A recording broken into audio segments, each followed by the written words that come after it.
SV news కు స్వాగతం. మేడ్చల్ జిల్లా బోడుపల్లిలోని శ్రీ మాతా నిమిషాంబికాదేవి ఆలయంలో శ్రావణ మాస సందర్భంగా వరలక్ష్మి వ్రతాన్ని పురస్కరించుకుని ప్రత్యేక పూజా కార్యక్రమాలు వైభవంగా నిర్వహించారు. ఈ సందర్భంగా అమ్మవారిని స్వర్ణ కవచం, బంగారు చీరతో ప్రత్యేకంగా అలంకరించారు. అనంతరం ఆలయ పూజారి చందు, కమిటీ సభ్యులు శ్రీనివాసులు మాట్లాడుతూ తెల్లవారుజాము నుంచి ఆలయానికి భారీగా తరలివచ్చిన భక్తులు అమ్మవారిని దర్శించుకుని 16-108 ప్రదక్షిణలు చేస్తూ మొక్కులు చెల్లించుకున్నారు. మహిళా భక్తులు పెద్ద సంఖ్యలో ఓడిబియ్యం, చీరాసారంలో అమ్మవారికి సమర్పించి తమ కుటుంబాలను సుఖ సంతోషాలు, ఆయురారోగ్యాలు కలగాలని అమ్మవారిని ప్రార్థిస్తున్నారు. భక్తుల కోసం మధ్యాహ్నం సామూహిక అన్నప్రసాద కార్యక్రమాన్ని నిర్వహించారు.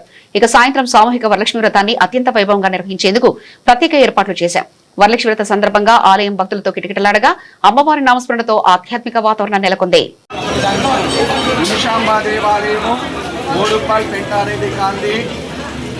అమ్మవారు ఈరోజు చక్కగా వరలక్ష్మీ మాత అవతారాన్ని పురస్కరించుకొని ఉదయం అభిషేకానంతరము అమ్మవారిని బంగారు చీరతో, బంగారు కవచంతో అలంకరించాము. బంగారు చీరలు దగదగా మెరుగుతూ అమ్మవారు మనకు వరాలను ఇస్తున్నట్టుగా వరలక్ష్మీదేవి అవతారంలో అందరికీ దర్శనమిస్తుంది.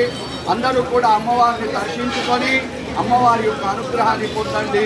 శుభం విజయోస్తు, అఖండ విజయ ప్రాప్తిరస్తు, జగన్మాత భక్తిరస్తు.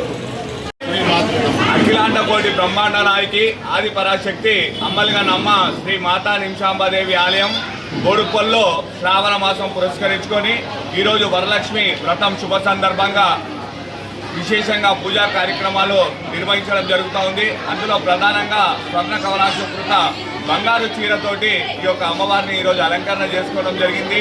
భక్తులందరూ వేకువజాము నుండి మరి అమ్మవారికి 16 ప్రదక్షిణలు, 108 ప్రదక్షిణలు చేస్తూ అమ్మవారి కోరికలు తీర్చుకుంటున్నారు. అదేవిధంగా చాలామంది మహిళా సోదరుమణులు ఈరోజు ఓడిబియ్యం పోసి అమ్మకు చీర సారా సమర్పించి వారికి శుభోదరులు కలుగుతాయన్న ఉద్దేశంతో ఉదయం నుంచి అశేషమైన భక్తులు యొక్క ఓడిబియ్యాన్ని సమర్పిస్తూ ఉన్నారు. మరి మధ్యాహ్నం కూడా అందరికీ సామూహిక అన్నప్రసాద కార్యక్రమాన్ని నిర్వహించడం జరిగింది. సాయంకాలము సామూహిక వరలక్ష్మి వ్రతాన్ని కూడా అత్యంత వైభవంతంగా నిర్వహించడానికి ఏర్పాట్లు చేయడం జరిగింది. కావున భక్తులందరూ కూడా, ముఖ్యంగా మహిళా సోదరు మనందరూ కూడా చక్కగా అమ్మవారి సన్నిధిలో అమ్మవారిని దర్శించుకొని సుఖ సంతోషాలతోటి, ఆయు ఆరోగ్యాలతోటి చల్లగా ఉండాలని కోరుకుంటున్నాము.